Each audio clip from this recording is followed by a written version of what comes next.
بسم اللہ الرحمن الرحیم۔ ناظرین، آج کا 5واں اور آخری ولاگ پیج 395۔ ناظرین، قرآن کریم کا ترجمہ، تشریح اور تفسیر آپ کی خدمت میں ہم پیش کرنے جا رہے ہیں۔ سورۃ الفاتح سے لے کر سورۃ البقرہ، پارہ اول تا پارہ تیسرا، رکوع 8واں۔ رائٹر ہیں اس کتاب کے مفتی اعظم پاکستان حضرت مولانا مفتی محمد شفیع صاحب عثمانی رحمۃ اللہ علیہ۔ بسم اللہ الرحمن الرحیم۔ الحمد للہ وکفی وسلام علی عبادہ الذین اصطفی۔ قال النبی صلی اللہ علیہ وسلم خیرکم من تعلم القرآن وعلمہ۔ بہترین لوگ وہ ہیں جو خود بھی قرآن پڑھیں اور دوسروں کو پڑھائیں، سکھائیں اور لکھائیں۔ لوگ کہتے ہیں بدلتا ہے زمانہ سب کو، مردہ وہ ہیں۔ لوگ کہتے ہیں بدلتا ہے زمانہ سب کو، مرد وہ ہے جو زمانے کو بدل دیتے ہیں۔ لوگ جس حال میں مرنے کی دعا کرتے ہیں، میں نے اس حال میں جینے کی قسم کھائی ہے۔ بسم اللہ الرحمن الرحیم۔ وَلَا تَقُولُوا لِمَن يُقْتَلُ فِي سَبِيلِ اللَّهِ أَمْوَاتٌ بَلْ أَحْيَاءٌ وَلَٰكِن لَّا تَشْعُرُونَ۔ وَلَنَبْلُوَنَّكُم بِشَيْءٍ مِّنَ الْخَوْفِ وَالْجُوعِ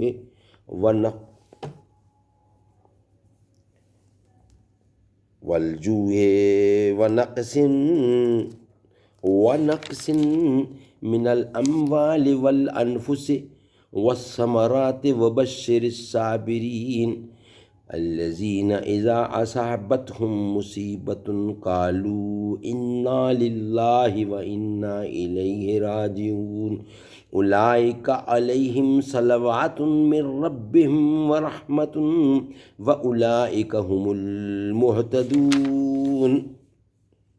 اور نہ کہو ان کو جو مارے گئے خدا کی راہ میں کہ وہ مردے ہیں، بلکہ وہ زندہ ہیں، وہ زندے ہیں، لیکن تم کو خبر نہیں۔ اور البتہ ہم آزمائیں گے تم کو تھوڑے سے ڈر سے اور بھوک سے اور نقصانوں سے،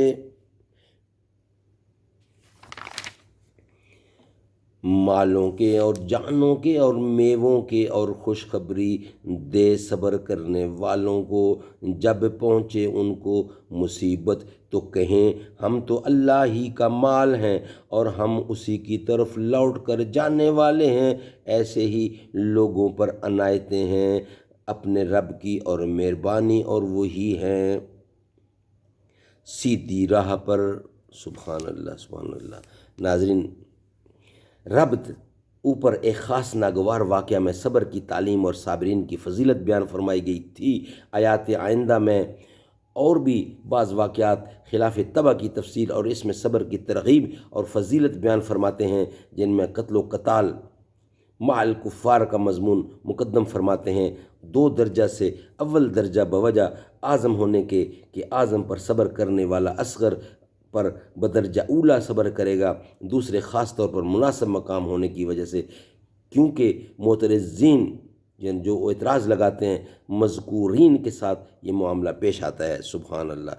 نیکسٹ انشاءاللہ کل اس کی جو تفسیر ہے وہ ہم بیان کریں گے۔ آج کے ناظرین ہمارے 5 ولاگ کمپلیٹ ہوئے۔ انشاءاللہ کل ہم آپ سے ملاقات کریں گے نئے ولاگ کے ساتھ۔ آج کے ولاگ ہمارے کمپلیٹ ہوئے۔ ناظرین، اگر آپ کو ہمارا ولاگ پسند ہے تو اس کو سبسکرائب ضرور کیجیے گا تاکہ اللہ کا پیغام دنیا کے کونے کونے تک پہنچایا جا سکے۔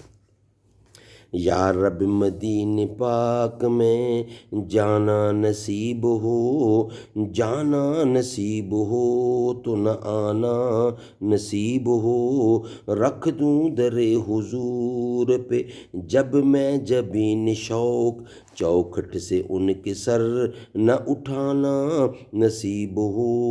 در در کی ٹھوکریں ہیں میرے نصیب میں، عشق نبی میں ٹھوکریں کھانا نصیب ہو۔